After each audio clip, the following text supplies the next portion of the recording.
Sean Hubert, your SPL. Shh. We're leadership hunting.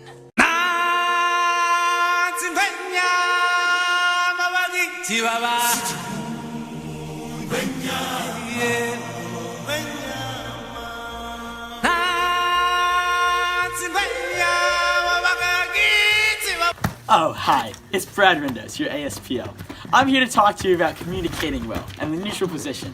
Now, when we talk about the neutral position, there's various different parts of our body that we can use to communicate. So first of which is your eye. Now, your eye can be used for a lot of things. Perhaps I spy, if you're childish, like myself. We also have our ear. Now, your ear can be used to listen to things and address conflict as well. But we can also listen for audio cues. Next up is our mouth. Now, our mouth can be used to project our various messages to our audience. Now, my personal favorite part of your body is your hand, which you can use to roast people or do the Macarena. But there's one other part of the video that we have to tell you about, and the neutral position, and that is your feet. Now, your feet can be used to move around the room, like so, but it can also be used for expert mad skills, like this.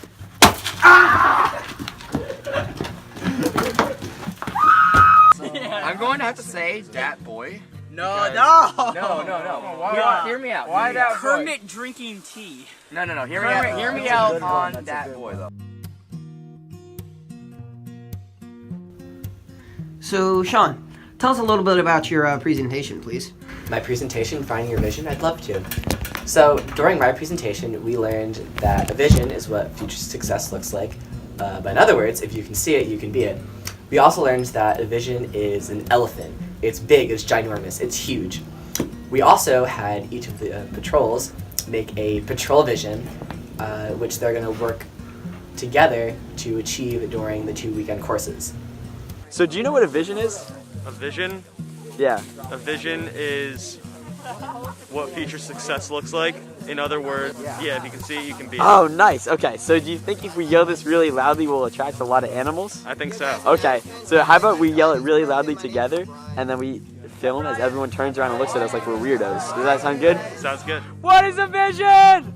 What future success looks like?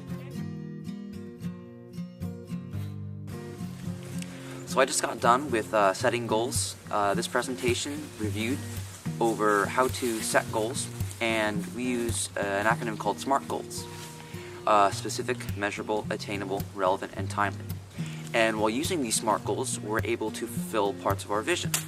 We take the small pieces that are our goals, and they build up, and they finally add up to fulfill our vision.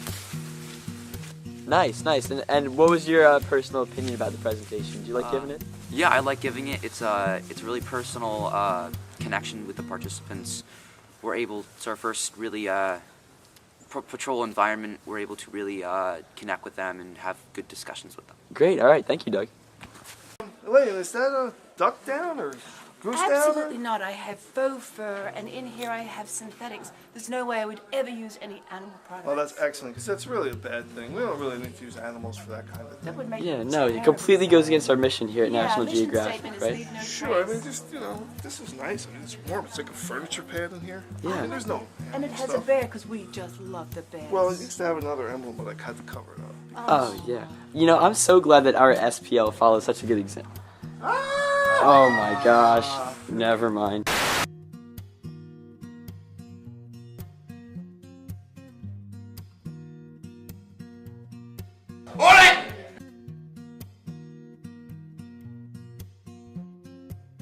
So preparing your plans is where we teach the participants different ways they can plan effectively by using tools like www.how.com and using a way of reflection like the SSC.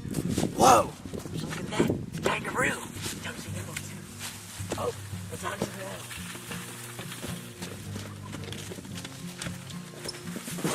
Crikey! So Sean, how's it going? This is your first course as an SPL. You're killing it. How do you think it's going so far? I think everything's going really well. The kids are having a lot of fun. The staff is working really well together. I'm really excited to see where Chris goes, where everything progresses. Yeah, absolutely. And what's this?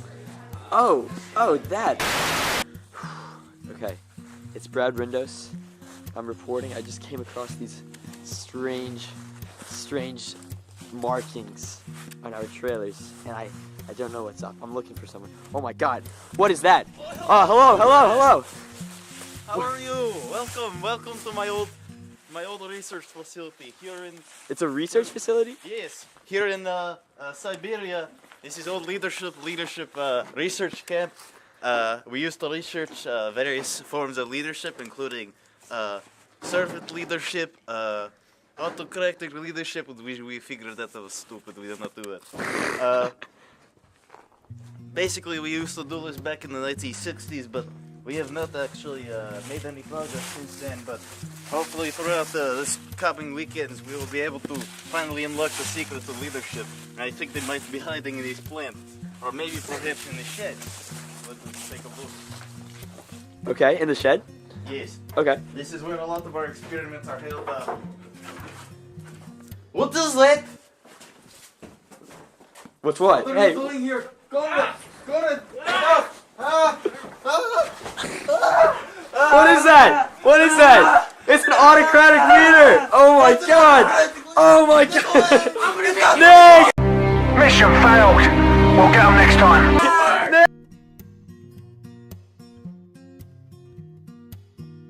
So I had the pleasure of giving the dev team, developing your team presentation, this course, and I really had a great time with it. The first thing that we went over were the stages of team development, so that's forming, storming, norming, and performing. So in the forming stage, we looked at some clips and talked about some stories to explain the low skill but high enthusiasm that a group or patrol has during the forming stage. That's when they're really like meeting each other, first getting the opportunity to talk to each other, really get to know each other. And then we moved on to the storming phase, which is when there is low skill and low enthusiasm. That's when most problems break out. Usually happens during a stressful situation or an argument between the patrol members or some type of group. During that, that's probably the worst stage to be in because of that. Moving on, it's the norming stage. So the norming stage has rising skill and rising enthusiasm. So during the norming stage, both skill and enthusiasm together are growing, and they kind of work with each other. So as you're getting more skills, you're getting more enthusiastic, and while you get enthusiastic, you're getting more skills. So because of them, they're getting together. And then, of course, the last stage, performing, is when the patrol, group, team, whatever it might be, is at its peak. Similar to like how these trees are so tight-knit, they know each other. They know everything about each other. They know how to function together. They can provide anything they need to do. They know everything. So yeah. All right, thank you, Derrick. With that, this is Derrick Porter, sliding off.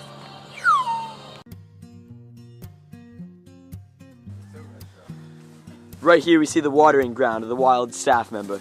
Let's take a look. Oh, hey Tristan, what's up? Hi. Hi. Oh, Tristan, you Yes. were the guy that did solving problems, right? Oh, I did all the solving problems. Yeah, can you tell me a little bit about that? I would love to. Okay, so solving problems, generally what we cover is the main point is www.how.com, which they covered in a previous presentation, but here we talk about how it applies to actually solving problems. So there's the what, when, and who, how, and then communicate.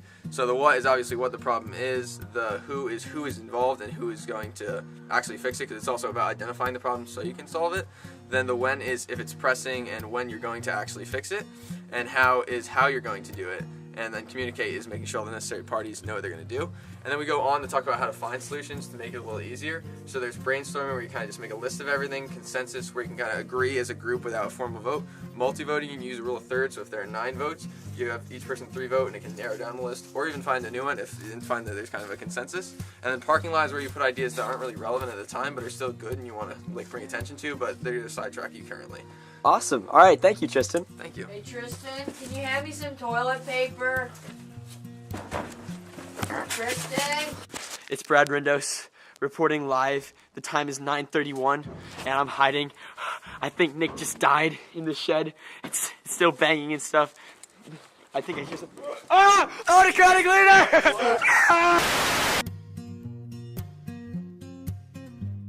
Next on our PLC, we have a couple of announcements. It's Taylor ham, not pork roll.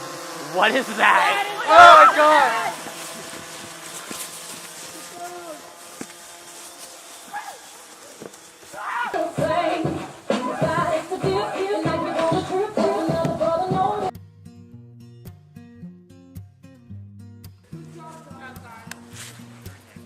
Oh, hi.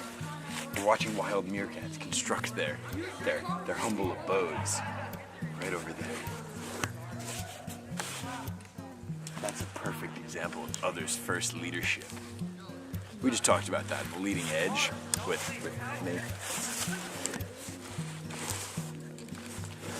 This guy. So, in the leading edge, we talked about a few different things. So one of the main highlights in there is servant leadership, which is putting others before yourself, which is very important, which is what, look at the guy in green over there. He's a leader. See that? It's a good leader. He's helping other people. He's putting others before himself and involving all the other people, which is exactly what a good servant leader should do in the leading edge.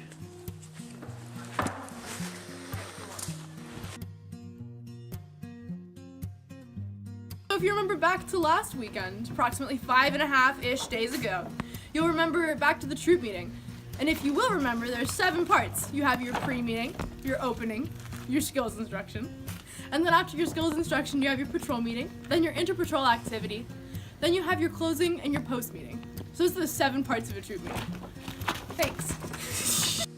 Alright, so I'm joined here with our TSL, JP Benoit. What's going on, and, guys? you know, I wanted to talk to you a little bit, JP. Yeah. Now, I know that we're going around and, you know, having a lot of fun with nature and everything. Oh, yeah. And I know that, you know, all the TGs are, you know, lecturing the participants and, you know, really helping out to teach them about all the great things we have going on here at National Geographic, course. Yeah. But what is it that you do? Oh, I get that question all the time. And the honest answer is I don't really know. I kind of just make it up as I go. That's how I like to do it. Right now I'm raking because I think that's like a servicey meter thing to do, I guess. Other times I goof and gaff with the participants, and then I make sure the SIs are all good. That's pretty much my only job. So yeah, about this raking. Yeah. I'm an amateur raker myself, actually, and I wanted to have some more tips actually about getting started. Yeah, of course. Well, I'll do a quick example. Yeah. So when it comes to raking, what you really want to do is put your rake down. You want to give it a little bit of a bend, right? Yeah. Uh-huh. So when you're doing it, you push down a little bit, and you're able to get all those leaves. Every single last leaf, man. All of them. And then if you want to get professional, yeah. Oh my God, JP. It's pretty easy. You're a madman. Yeah, I'm an Olympic raker. I'm not gonna lie.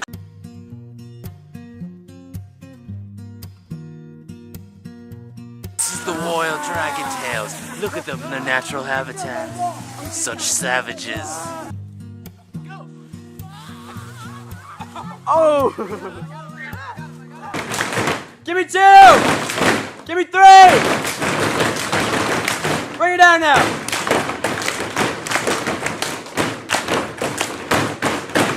Oh, it is a beautiful day here in Siberia. It's 0 degrees centigrade, and if you're not acquainted with the sciences, it is 30 degrees. No! It is the autocratic leader again! No!